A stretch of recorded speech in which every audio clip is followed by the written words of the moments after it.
ایک عورت عراق سے آئی، اس کی 5 یتیم بچیاں تھیں تو اسے ضرورت تھی وظیفے کی۔ اس نے آ کے پوچھا حضرت عمر بن عبدالعزیز کا گھر کہاں؟ تو لوگوں نے فرمایا وہ سامنے جو ٹاٹ اور بوریے کا پردہ لٹک رہا ہے وہ عمر بن عبدالعزیز کا گھر ہے۔ دروازے پہ دستک دی تو ایک عورت اندر برتن دھو رہی تھی۔ پوچھا السلام علیکم، امیر المومنین سے ملنا ہے۔ وہ کہنے لگی اس درخت کی چھاؤں میں بیٹھ جاؤ، ابھی تشریف لاتے ہیں۔ تھوڑی دیر گزری تو حضرت عمر بن عبدالعزیز آئے تو کنویں سے پانی نکال کے نا، سین میں کنواں تھا تو جو جگہ میں مٹی اڑ رہی تھی نا، گرد اڑ رہی تھی، ہوتا ہے نا عصر کے بعد لوگ پانی پھینکتے ہیں، وہاں پانی پھینکنے لگے، چھڑکاؤ کرنے لگے۔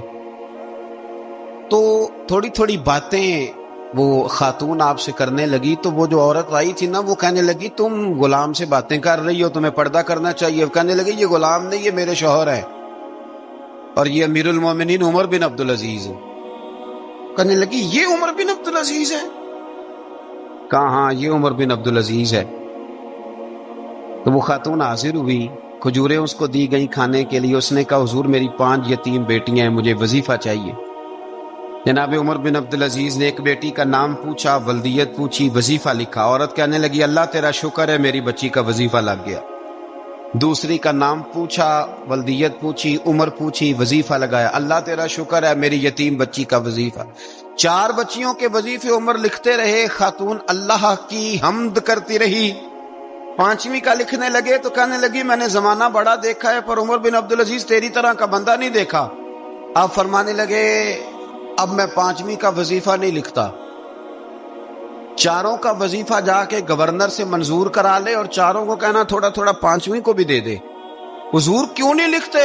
فرمایا جب تک تو حمد کے لائق رب کی حمد کر رہی تھی میں وظیفے لکھ رہا تھا، اب تو نے میری تعریفیں شروع کر دی۔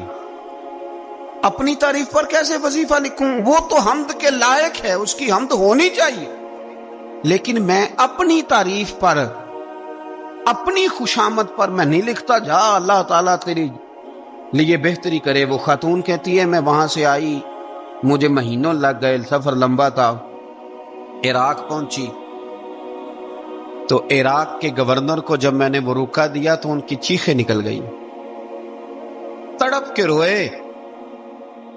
میں نے کہا کیا ہوا؟ کہنے لگی بی بی جس نیک آدمی نے تجھے یہ لکھ کے دیا تھا نا، چند دن ہوئے ان کا انتقال ہو گیا۔ عمر بن عبدالعزیز پردہ فرما گئے۔ وہ خاتون پھر روئی، کہنے لگی یتیم بیٹیوں کا اب کیا بنے گا، اس رکے کا کیا بنے گا؟ تو آپ فرمانے لگے بی بی جب امیر عمر بن عبدالعزیز جیسا ہو تو گورنروں کو بھی اللہ کچھ توفیق دے ہی دیتا ہے۔ اگر انہوں نے تیرا وظیفہ زندگی میں لکھا تھا تو فکر نہ کر، جب تک میں زندہ رہوں گا وظیفہ پہنچتا رہے گا۔ آپ کے گورنر نے لکھا کہ حضرت صاحب گورنر ہاؤس کی عمارت کمزور ہو گئی ہے، نہیں بنا لوں؟ تو آپ فرمانے لگے تو عدل کا قلعہ کیوں نہیں بناتا، انصاف کی دیواریں کیوں نہیں کھڑی کرتا؟ فرمایا چھوڑ اینٹیں لگانا، عدل و انصاف کا قلعہ بنا۔ سب سے بڑی بات یہ تھی کہ بڑے پابند تھے صوم و صلات کے، دن کو تلاوت کرتے، رات کو عبادت کرتے، پنجگانہ نماز میں کھڑے ہوتے، اللہ کے خوف کی بات آتی تو چڑیا کی طرح پھڑ پڑاتے، ڈرتے۔ آپ کی اہلیہ کہنے لگی عمر بن عبدالعزیز یہ کیفیت کیسے ہوئی؟ فرمانے لگے ایک ذہن میں بات بیٹھ گئی تھی کہ رب نے حساب پوچھنا ہے اور میں نے حساب دینا ہے، تو جس کو پتا ہونا میں نے حساب دینا ہے اور مجھ سے کسی نے حساب پوچھنا ہے، پھر سمجھیں حساب دینا ہے اور کسی نے حساب پوچھنا ہے، حساب دینا ہے اور حساب، تو فرماتے ہیں جب یہ ذہن بن گیا نا کہ میں نے حساب دینا ہے اور رب نے حساب پوچھنا ہے، تو بس پھر میں نے حساب کر کے رکھنا شروع کر دیا۔ پھر میں نے کوشش کی ہے کہ حساب کروں کہ نا انصافی نہ ہو جائے، ظلم نہ ہو جائے۔ ایک آدمی بڑی دور سے چل کے آیا، عرض کی حضور آپ کے گورنر نے میرا مال چھین لیا ہے، واپس نہیں کرتا۔ تو حضرت عمر بن عبدالعزیز رحمت اللہ نے رکا لکھا، فرمایا میں نے تو تجھے نیک آدمی سمجھ کے گورنر بنایا تھا اور تو لوگوں کے مال نہیں واپس کرتا، فوراً واپس کر۔ اس کے نام جب خط لکھا تو آدمی خوش ہو گیا، تو آپ فرمانے لگے اب یہ بتا تیرا آنے جانے کا خرچہ کتنا ہوا؟ عرض کی حضور کیا مطلب؟ آپ فرمانے لگے ایک تجھ پہ ظلم ہو اور دوسرا تیرے اوپر اور خرچے ڈالے جائیں؟ دیکھے نا، ایک آدمی کی زمین پہ قبضہ ہو، پھر وہ وکیل کرے، پھر وہ گواہ اکٹھے کرتا پھرے، پھر وہ مسائل میں الجھ جائے۔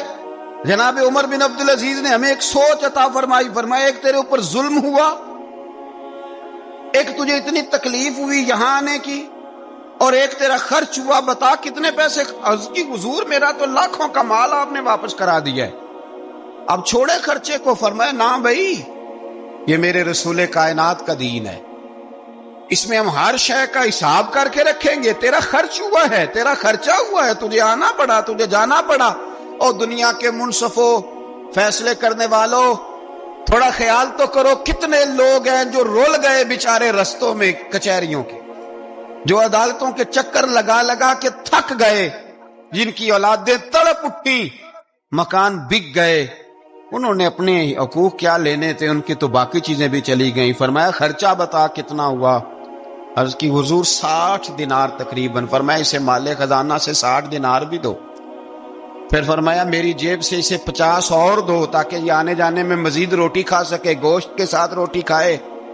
اور پھر فرمایا معاف کر دینا، حکومت عمر بن عبدالعزیز کی تھی، پر تجھے بڑی تکلیف اٹھانی پڑی، اذیت اٹھانی پڑی۔ یارو اس رنگ میں اس شخص نے حکومت کی، اس انداز میں، اور سب سے بڑھ کر بنو امیہ میں سے تھے، لیکن میرے رسول پاک کی اولاد سے جو پیار، حضور کی نسل سے، کسی نے آپ کے سامنے کہہ دیا، امام جلال الدین سیوطی نے اس کو لکھا ہے، کسی نے عمر بن عبدالعزیز رضی اللہ تعالیٰ عنہ کے سامنے کہہ دیا یزید امیر المومنین تھا، مومنوں کا امیر تھا۔ فرمایا پکڑو اس بدذات کو، 20 کوڑے مارو، پکڑو اس نالائق کو، اسے 20 کوڑے مارو۔ یہ نبی پاک کے خاندان کے قاتل کو امیر المومنین کہتا ہے؟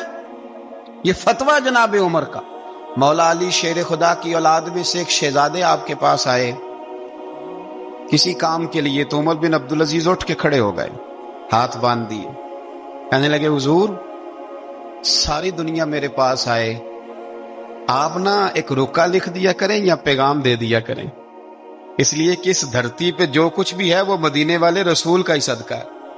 حضور کی اولاد سے پیار، نبی پاک صلی اللہ علیہ وسلم کے خاندان کے ساتھ محبت۔ حضرت عمر بن عبدالعزیز نے فلاح عامہ کے کام کرائے، بڑے بڑے سرائے بنائے، لوگوں کے ٹھہرانے کا بندوبست کیا، وظائف دیے غریبوں کو، مساجد بنائی، مدارس بنائے۔ آپ کو مجدد کہا جاتا ہے، نئے سرے سے تجدید کی، علماء سے پیار کیا، صدقات و خیرات کا ایک ایسا ماحول دنیا کے اندر بنایا کہ لوگ کہتے ہیں کہ ہم زکوٰۃ دینے کے لیے بندہ تلاش کرتے تھے، پر جناب عمر بن عبدالعزیز کے زمانے میں کوئی زکوٰۃ لینے والا میسر نہیں آتا تھا۔ ایک شخص ملا تو لوگوں نے اس کو اتنی زکوٰۃ دی، اتنی زکوٰۃ دی، اتنی زکوٰۃ دی، لوگ خوشحال ہو گئے، اتنی زکوٰۃ دی کہ اگلے سال وہ خود زکوٰۃ دے رہا تھا۔ حضرت عمر بن عبدالعزیز نے ایسا ماحول بنا کے لوگوں کو دیا، اس طرح کی نوعیت آپ نے لوگوں کو دی کہ خوشحالی نظر آنے لگی، ذمیوں کے، غیر مسلموں کے حقوق کا بھی تحفظ فرمایا۔ 39 سال عمر پائی، صرف نمازیں بھی پڑھ گئے، صدقے بھی دے گئے، عبادتیں بھی کر گئے، 2.5 سال حکومت بھی کر گئے، اللہ رسول کو راضی بھی کر گئے۔ عمر پائی 39، پورے 40 نہیں، 39 سال عمر پائی، اتنا کچھ کر گئے۔ ہم تو بھی انتظار میں رہتے، ہم تو بھی انتظار میں۔ اٹھ فریدا ستیا تے داڑھی آ گیا پور۔ اٹھ فریدا، یہ ستیا کا مطلب بابا جی نے غفلت بیان کیا ہے، کہ مطلب یہ نہیں کہ سچی مچی سویا ہوا تھا، کہتے تو غافل ہے۔ اٹھ فریدا ستیا داڑھی آ گیا پور، اگا نیڑے آ گیا، پیچھا رہ گیا دور۔ 40 سال کی عمر میں آپ کو زہر دے دیا گیا، کچھ لوگوں کو برداشت نہیں نہ ہوا۔ ایک شخص آیا رکا لے کے، اس نے کہا حضور پچھلا خلیفہ میرے نام 20,000 دینار لکھ گیا ہے، پر وہ فوت ہو گیا ہے، تو آپ یہ رکا ہے، مجھے 20,000 دینار دے دیں۔ آپ فرمانے لگے سنبھال کے رکھ، شاید میرے بعد والا دے دے۔ رکا سنبھال کے رکھ، پر مجھ سے نہ امید رکھنا 20,000 دینار تو میں 20,000 گھر میں دوں گا اور 20,000 چولہے جلاؤں گا، میں ایک آدمی کو اتنا امیر کر دوں اور باقی لوگ دیکھتے رہے۔ آپ کو زہر دے دیا گیا،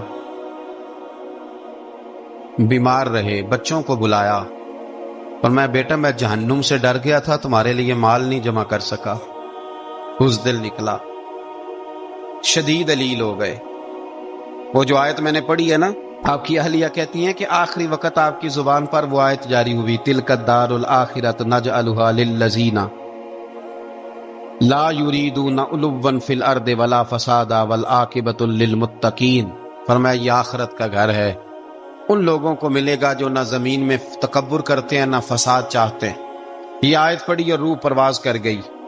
مرنے سے پہلے، وصال سے پہلے 10 دینار یا 20 دینار دے کے اپنے بیٹے کو بھیجا، فرمایا گاؤں میں جاؤ اور میرے لیے زمین خریدو قبر کے لیے، اور اگر گاؤں والے خوشی سے دے دیں تو خریدنا، اور اگر انہیں دقت ہو تو انہیں تنگ نہ کرنا۔ 10 دینار کی زمین خریدنے کے لیے جب بیٹا جانے لگا تو اس نے کہا حضور کچھ لوگوں کی خواہش ہے کہ آپ کا جسد خاکی مدینے لے جایا جائے، اور نبی پاک علیہ السلام کے پہلو میں آپ کو دفن کیا جائے۔ آپ فرمانے لگے پتر میں اس قابل نہیں ہوں کہ حضور کے ساتھ دفن کیا جائے، نہ میں اس قابل نہیں ہوں۔ اس طرح کرنا، میرے پاس حضور کے کچھ ناخن اور بال ہیں، جب میرا انتقال ہو جائے تو میری قبر میں رکھ دینا۔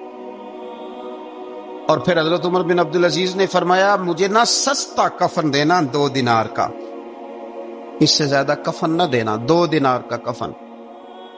حضور آپ کا مال ہے کچھ پڑا ہوا تو اس میں سے اچھا کپڑا خریدا جا سکتا ہے۔ فرمایا نہ بھائی 2 دینار کا کفن خریدنا۔ حضور کیوں؟ فرمایا اس لیے کہ اگر میں نیک ہوا تو اللہ مجھے جنت کا لباس عطا فرما دے گا، اگر میں بد ہوا تو یہ بھی تو پھٹ ہی جائے گا، چیر دیا جائے گا، قبر توڑ دے گی پسلیاں، لہذا مجھے مہنگا کفن نہ دینا، 2 دینار کا۔ آپ کے وصال سے کچھ عرصہ پہلے نا آپ نے ایک قاصد بھیجا، روم کے بادشاہ کے پاس وہ گیا تو وہاں اس نے ایک عجیب منظر دیکھا کہ وہاں ایک حافظ قرآن نابینا آدمی قید ہے، اس کی آنکھیں موجود نہیں ہیں اور وہ چکی چلاتا ہے، آٹا پیستا ہے۔ اس قاصد نے اسے پوچھا تو یہاں کب سے ہے اور یہ تیرے ساتھ معاملہ کیسے ہوا؟ تو وہ کہنے لگا مجھے انہوں نے گرفتار کر لیا، پھر مجھے کہنے لگے عیسائی ہو جا، میں نے انکار کیا تو انہوں نے میری آنکھیں نکال دی۔ اب میں صبح شام یہ تھوڑا سا کام کرتا ہوں، چکی پیستا ہوں تو روٹی دے دیتے ہیں۔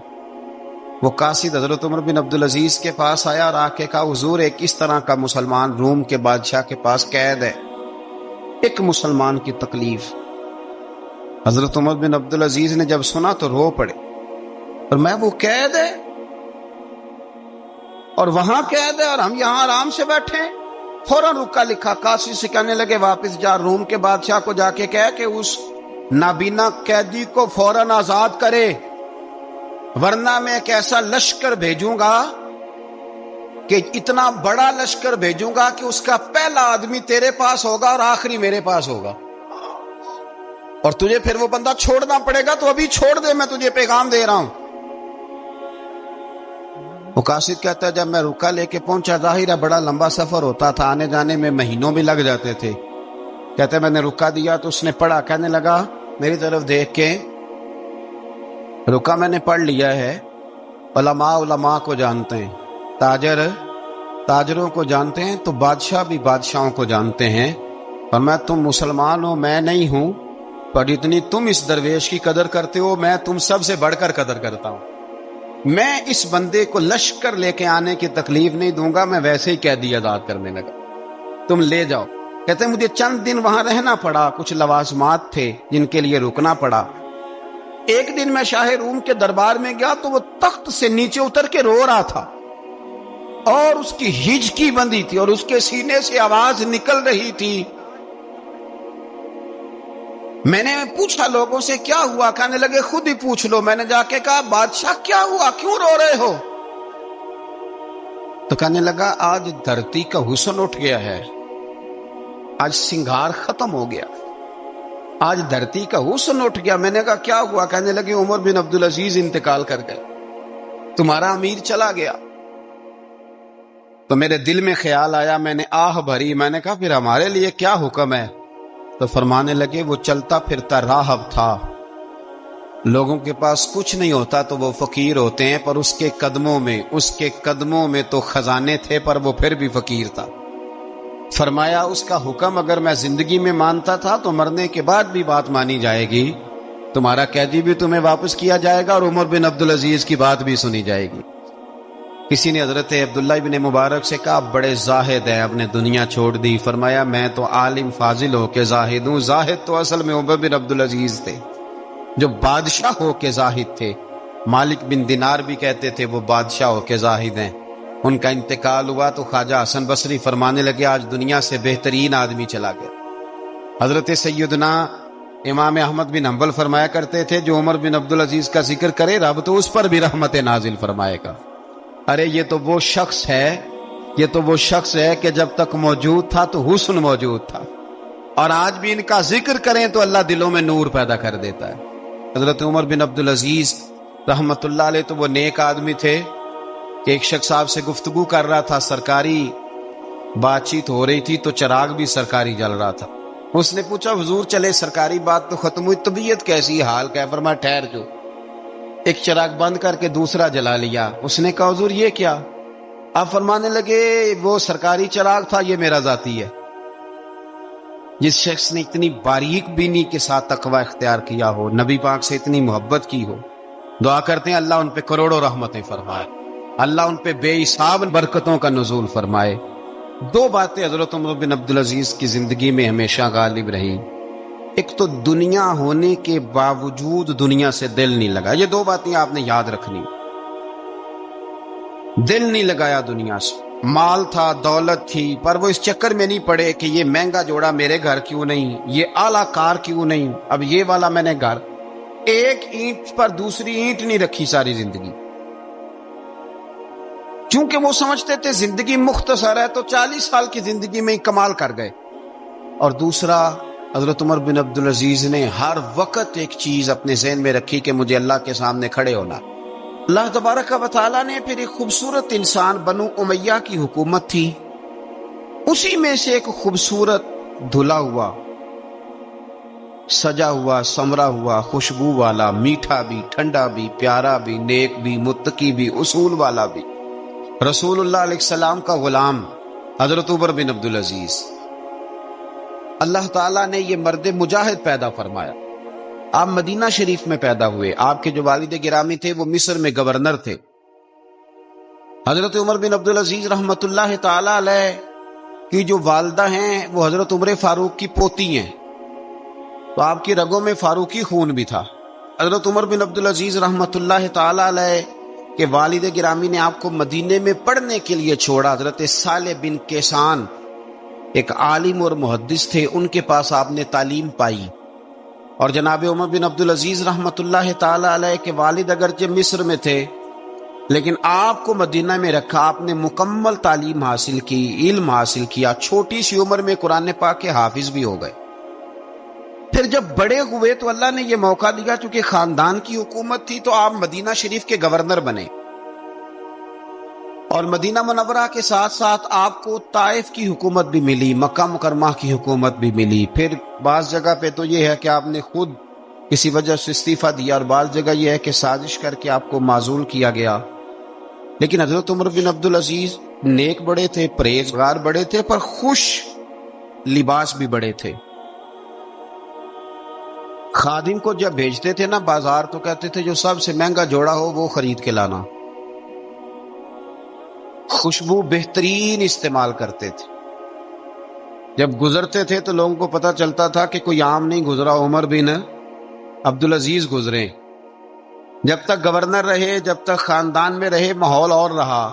سلیمان بن عبد الملک خلیفہ جب جانے لگے تو انہیں وصیت کر دی کہ میرے بعد عمر بن عبدالعزیز خلیفہ ہوں گے۔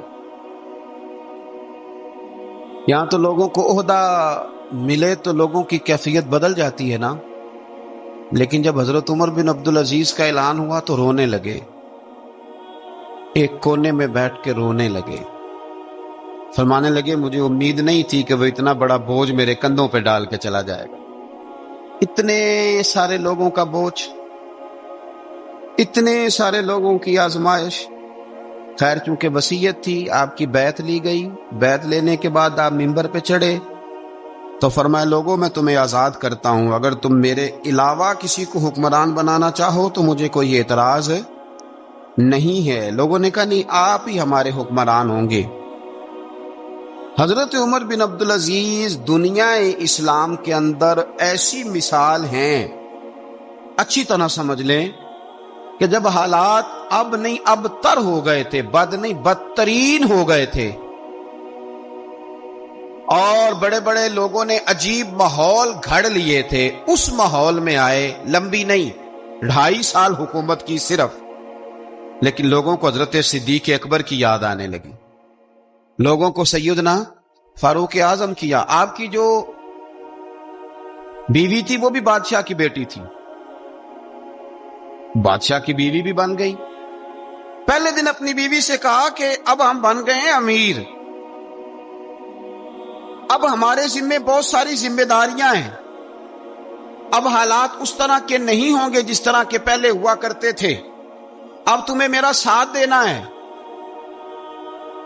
اپنا سارا زیور دو، میں بیت المال میں جمع کرانا چاہتا ہوں۔ یہ بڑا مشکل کام ہوتا ہے کسی خاتون کے لیے، سارا مال وہاں جمع کرا دیا۔ پہلے دن ہی سارے کپڑے سپڑے حضرت عمر نے اپنے خیرات کر دیے، سادہ لباس پہن لیا، اور بڑی تھوڑی غذا گھر میں آتی تھی، بیت المال سے تھوڑا سا وظیفہ، جائیدادیں ساری دے دی اللہ کے رستے میں، غریبوں میں بانٹ دی۔ ایک دن گھر میں تشریف لائے تو بچیوں نے منہ پہ ہاتھ رکھ لیا۔ حضرت عمر بن عبدالعزیز بات کرتے ہیں تو بیٹیاں منہ چھپا لیتی ہیں۔ پتر کیا بات ہے بیٹے، میرے منہ سے بدبو آ رہی ہے، منہ چھپاتی ہو؟ تو بچیاں خاموش ہوئی۔ جب دوبارہ پوچھا تو کہنے لگے ابا جی جو آپ خرچہ دیتے ہیں نا اس میں 2 وقت روٹی نہیں پک سکتی۔ اور یارو میں آپ کو وقت کے امیر کی بات سنا رہا ہوں کہ جو رکھ رکھاؤ میں نے اور آپ نے بنا لیا ہے تو خرچے اتنے بڑھا لیے کہ ہم الجھ گئے، ہم سے پورے نہیں ہوتے۔ لیکن جنہوں نے اولادوں کو سادہ رکھا، حالات قابو میں رکھنے میں کامیاب ہو، بچ گئے۔ میرے نبی کریم صلی اللہ علیہ وسلم نے فرمایا جو ضرورت کے مطابق جسے اللہ نے روزی دے دی وہ کامیاب ہو گیا، لیکن ہم بہت الجھ گئے، بہت دور نکل گئے۔ بیٹیوں نے منہ میں ہاتھ رکھا، پتر کیا بات ہے ابا جی، اتنے پیسے آپ لاتے ہیں 2 وقت کی روٹی نہیں پک سکتی، تو ہم نے پیاز سے روٹی کھائی ہے، منہ سے بدبو آ رہی ہے، تو اس لیے آپ کے سامنے منہ نہیں کھولا کہ آپ کو کراہت ہوگی۔ تو حضرت عمر بن عبدالعزیز آنکھوں میں آنسو تو آئے پر کہنے لگے یا اللہ تیرا شکر ہے کہ جس جگہ میں اپنی اولاد کو کھڑا کرنا چاہتا تھا میری اولاد وہاں کھڑی ہو گئی ہے۔ یہ پیاز سے روٹی کھا کے بھی شکر ادا کرتے، پیاز سے روٹی کھا کے بھی۔ آپ یقین کریں میرے ابا جی میری والدہ سے کہتے تھے کہ بڑولے میں گندم میں نے ڈلوا دی ہے، یہ میری ذمہ داری تھی، اب اچار کا ایک مرتبان بنا لے تو انشاءاللہ گرمیاں مسئلہ کوئی نہیں۔ میں نے دیکھا ہے انہیں پیاز سے روٹی کھاتے، میں نے دیکھا ہے وہ ایک پیاز سے روٹی کھاتے اور پیاز روٹی کے اوپر رکھ لیتے، اور آخر میں ان کا چہرہ جب ہم لوگ دیکھتے تو وہ کہتے اللہ تیرا کتنا شکر ہے، سوال نہیں کرنا پڑا، گندم بھی اپنی تھی، پیاز بھی اپنا تھا، گھر میں نے بچوں کے بیچ بیٹھ کے روٹی کھا لی، اور یوں لگتا تھا کہ وجود بھی ان کا سارا شکریہ ادا کرتا ہے صرف زبان۔ حضرت عمر بن عبدالعزیز نے اپنے گھر کے اندر عید والے دن بیٹیوں نے کہا ابا جی جوڑے پرانے ہیں، یارو ہو جاتا ہے، بس تھوڑا سا نا توجہ کی ضرورت ہے، ہو جاتا ہے، نئے کپڑے لینے۔ اب ایک گھر میں شادی ہوتی ہے تو اس گھر سے تعلق رکھنے والے ہر گھر میں شادی سمجھنے شروع ہو گئی، لاکھوں روپے کا مال صرف کپڑوں پہ، جوتوں پہ اور ان کے لوازمات پہ لگتا ہے۔ غربت کیسے ختم ہوگی؟ حالات کیسے ٹھیک ہوں گے؟ پردیس میں جانے والے واپس کیسے آئیں گے؟ کس طرح یہ ماحول ٹھیک ہوگا جب اخراجات اتنے بڑھا لیے جائیں؟ حضرت عمر بن عبدالعزیز رحمت اللہ علیہ کی بیٹیوں نے کہا عید پہ کپڑے لینے، ضد کی تو جناب عمر نے اپنے وزیر خزانہ کو خط لکھا فرمایا 1 مہینے کی تنخواہ مجھے ایڈوانس دے دو، بیٹیوں کے کپڑے لینے ہیں۔ تو جب بادشاہ عمر بن عبدالعزیز جیسا ہو تو پھر وزیر بھی نیک ہی ہوتے ہیں، وزیر بھی نیک۔ تو وزیر کہنے لگا حضور کچھ باتیں آپ سے سیکھی ہیں، اگر اجازت دیں تو کر لوں؟ کہا جناب کرو۔ کہنے لگے آپ 1 مہینے کی تنخواہ ایڈوانس مانگ رہے ہیں، آپ 1 مہینے تک زندہ رہیں گے؟ یہ آپ سے سیکھی ہوئی باتیں۔ حضرت عمر بن عبدالعزیز کہنے لگے رب تیرا بھلا کرے، تو نے سوئے ہوئے عمر کو پھر سے جگا دیا۔ بیٹیوں سے آ کے کہنے لگے پتر پرانے کپڑے دھو کے پہن لو، اگر کپڑے دھو کے پہن لوگی اور پہن کے رب کی بارگاہ میں کھڑے ہوگی تو رب تو پہلے ہی بڑا قبول فرمانے والا ہے، اللہ تو پہلے ہی بڑا قبول کرنے والا ہے۔ تو صاحب یاد رکھیں، حضرت عمر بن عبدالعزیز نے اپنے گھر کے اندر یہ ماحول پیدا کیا، اپنے گھر کے اندر یہ کیفیات آپ نے بنائیں، بنا کر کے سجائیں۔ میرے عزیز یاد رکھیں، کچھ چیزیں ایسی ہوتی ہیں جن پر انسان اگر توجہ کر لے تو آسانی سے معاملات ٹھیک ہو جاتے ہیں۔ حضرت عمر بن عبدالعزیز نے خود بھی سادگی اختیار کی، آپ کے بچوں نے بھی سادگی۔ ہوتا یہ ہے کہ جس طرح کا حکمران ہوتا ہے نا، رعایا پر اس کے اثرات ہوتے ہیں، یہ ایک اصولی بات ہے۔ جس طرح کا حکمران ہو رعایا پر اس کا اس طرح کا۔ ولید بن عبد الملک جب حکمران تھا نا تو اسے عمارتیں بنانے کا بڑا شوق تھا، بڑی بڑی بلڈنگیں کھڑی کرنا، بڑے بڑے محلات بنانا۔ تو اس زمانے میں ہر آدمی بلڈنگ کی بات کرتا تھا، ہر آدمی جو ہوتا تھا وہ کسی نہ کسی نئے مٹیریل کی بات کرتا تھا، نئے نقشے کی بات کرتا تھا۔ جب سلیمان بن عبد الملک حکمران بنا تو سلیمان بن عبد الملک جو تھا اس کو شوق تھا شادیاں کرنے کا، یہ بھی شوق ہوتا ہے بادشاہوں۔ اس زمانے میں لوگ شادی کی بات کرتے تھے، نکاح کی بات کرتے تھے، بیاہ کی بات کرتے تھے۔ تو پورے ماحول کے اندر ایک چیز پیدا ہو گئی تھی۔ لیکن جب حضرت عمر بن عبدالعزیز کا زمانہ آیا تو وہ راتوں کو عبادت کرتے تھے، وہ وظائف پڑھتے تھے، وہ قرآن پاک کی تلاوت کرتے تھے، وہ اللہ کا ذکر کرتے تھے۔ تو پھر ایک ماحول بن گیا جو ذکر الہی کا ماحول تھا، پھر ایک ماحول بن گیا جو تقوی کا ماحول تھا، پھر ایک ماحول مرد وجود میں آیا جو پرہیزگاری کا ماحول تھا۔ عام عوام بھی اللہ کے ذکر کی باتیں کرنے لگی، عام ماحول بھی اس طرح۔ حضرت عمر بن عبدالعزیز نے سب سے پہلا یہ کام کیا کہ بادشاہی پروٹوکول ختم کرائے۔ ختم ہو گئے پروٹوکول۔ آپ نے فرمایا کوئی شاہی خاندان کا بندہ آئے تو کسی کا کوئی پروٹوکول نہیں ہے، میرا بھی کوئی پروٹوکول نہیں ہے، بلکہ آپ نے فرمایا کسی خطیب کو، کسی امام کو اجازت نہیں کہ میرا نام لے کے میرے لیے دعا کرے۔ سب مسلمانوں کے لیے دعا کرنا، فرمانے لگے الحمدللہ میں مسلمان ہوں، جب تم مسلمانوں کا نام لے کے دعا کرو گے تو میں بھی اندر ہی آ جاؤں گا۔ اضافی طور پر نام لے کے دعا کرنے سے بھی روک دیا۔ حضرت عمر فاروق رضی اللہ تعالیٰ عنہ خادم سے کہنے لگے بوڑھی سے پوچھو۔ تو پوچھا اماں السلام علیکم۔ وعلیکم السلام۔ اماں کیا بات ہے؟ تو اماں کہنے لگی جاؤ دوڑو، تمہیں کیوں بتاؤں، دیہات کی سیدھی سادی بی بی، جاؤ بھاگ جاؤ۔ کہا نہیں اماں مہربانی کرو، اندر تو آنے دو۔ بڑی منت کے بعد اماں مانی۔ عمر فاروق عام آدمی نہیں جس سے دنیا کامتی ہے۔ حضرت عمر اندر گئے۔ اماں کیوں پریشان ہو؟ تو اماں کہنے لگی تمہیں کیوں بتاؤں، میرا اپنا دکھ ہے، چل اماں بتا دے، تیری مہربانی۔ تو اماں کہنے لگی میں ایک بیوہ ہوں، بے اولاد ہوں، کوئی میرا سہارا نہیں، مجھے عمر فاروق سے بڑی شکایت ہے، میرے اوپر 25 دینار کا قرضہ چڑھ گیا ہے اور 3 دن ہو گئے میں نے روٹی نہیں کھائی، اور عمر نے میری خبر نہیں لی۔ حضرت عمر کو پتہ چل گیا لاوارث ہے، اس کا کوئی 2 4 10 ہزار ووٹ کوئی نہیں، ایک کو میکے سے 6 مربے نہیں لے کے آئی، ایک اکیلی تنے تنہا۔ اور بھائی جب اللہ کا خوف ہوتا ہے تو پھر انسان ان غریبوں کو بھی مناتا ہے، پھر ریڑی والے کی بھی اہمیت بڑھ جاتی ہے، پھر رکشے والے کی قدر بھی بڑھ جاتی ہے۔ حضرت عمر فاروق رضی اللہ تعالیٰ عنہ کہنے لگے اماں عمر سے شکوہ ہے؟ کہاں؟ جناب عمر کہتے ہیں میں نے ایک جملہ کہا تو اماں نے تو مجھے لاجواب کر دیا۔ میں نے کہا اماں عمر کو کیا پتا کہ تو بھوکی ہے اور مقروض ہے، اسے کیا خبر؟ تو اماں کہنے لگی کیا کہا تم نے؟ عمر کو خبر نہیں، اسے پتا نہیں؟ تو عمر سے کہو نا چھوڑ دے حکومت، اس کے حوالے کرے جو خبر رکھ سکتا ہے، کیوں بیٹھا ہے پھر؟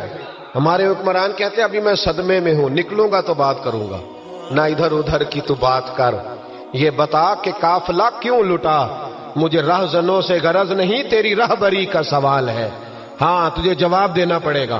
حضرت سیدنا عمر فاروق رضی اللہ تعالیٰ عنہ سے اماں کہنے لگی نہیں خبر رکھ سکتا تو حکومت کیوں کرتا ہے، چھوڑتا کیوں نہیں؟ تو حضرت عمر کہتے ہیں میں کانپنے لگا، دوڑے گئے جناب عمر۔ میں نے کہا اس اماں کا 6000 ووٹ نہیں کہ اس کی قدر کی جائے، یہ اماں کوئی بہت آکسفورڈ یونیورسٹی کی ڈگری ہولڈر نہیں کہ اس کی بات مانی جائے، کہ لاوارث اور بیوہ بی بی۔ عمر دوڑے گئے، گھر سے اناج کا تھیلا کندھے پہ رکھا، 25 دینار بھی لیے، پکا پکایا کھانا بھی لیا۔ خادم کہنے لگا حضور مجھے دے دے میں اٹھا لیتا ہوں۔ تو حضرت عمر فرمانے لگے چل وعدہ کر قیامت کے دن بھی میرا بوجھ اٹھائے گا؟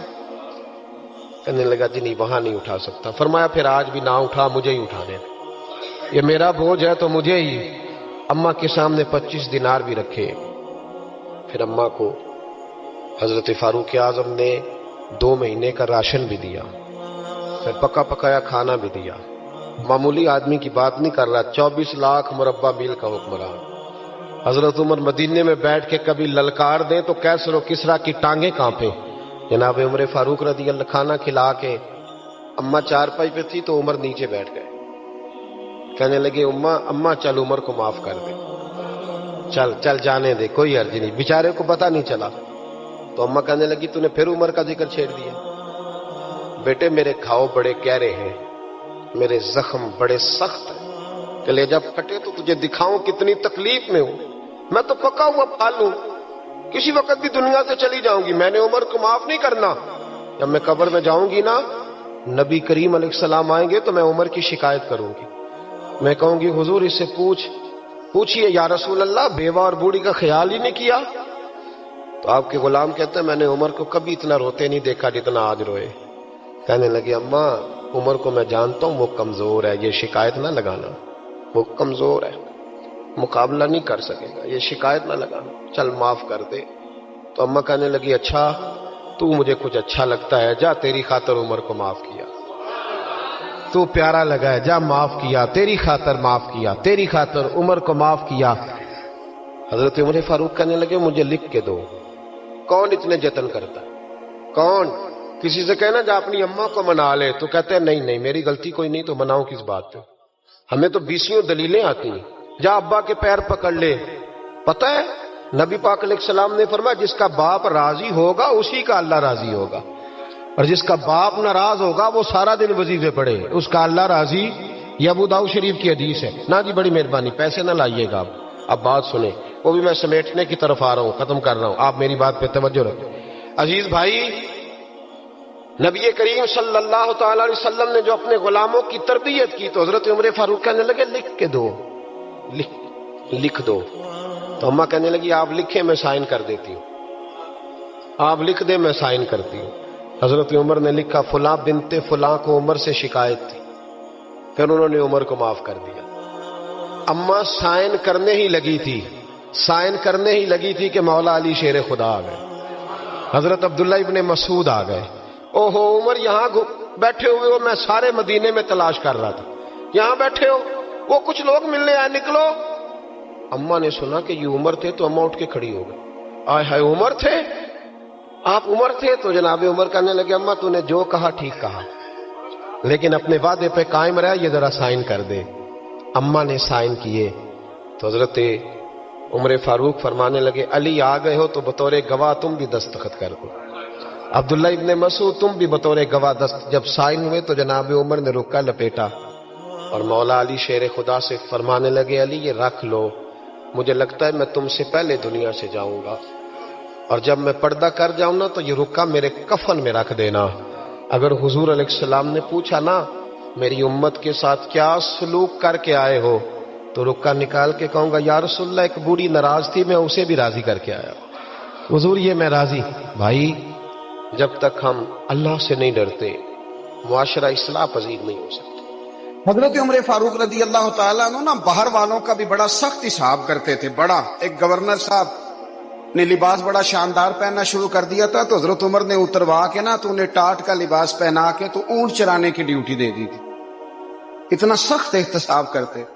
کسائی کی دکان پر بھی 1-2 گھنٹے کھڑے ہوتے تھے، جو آدمی مسلسل 2 دن گوشت خریدتا تھا نا فرماتے تھے اس کا ٹیکس بڑھا دو، لوگوں کو دال نہیں مل رہی اور یہ روز گوشت کھاتا ہے۔ حضرت فاروق اعظم، اس کو جزیہ کہا جاتا تھا، یا کچھ اور معاملات ہوتے تو بڑھا دیتے تھے۔ مسلسل جو 2 دن آدمی گوشت کھاتا تھا، فرماتے تھے مدینے میں غربت ہے، اگر یہ والا نظام تم کرو گے تو غریب لوگ کس کی طرف دیکھیں گے۔ لیکن اس سے زیادہ بڑھ کر جو ان کی زندگی کا معیار اور سٹیٹس تھا وہ یہ تھا کہ اپنے گھر کا خاص خیال رکھیں۔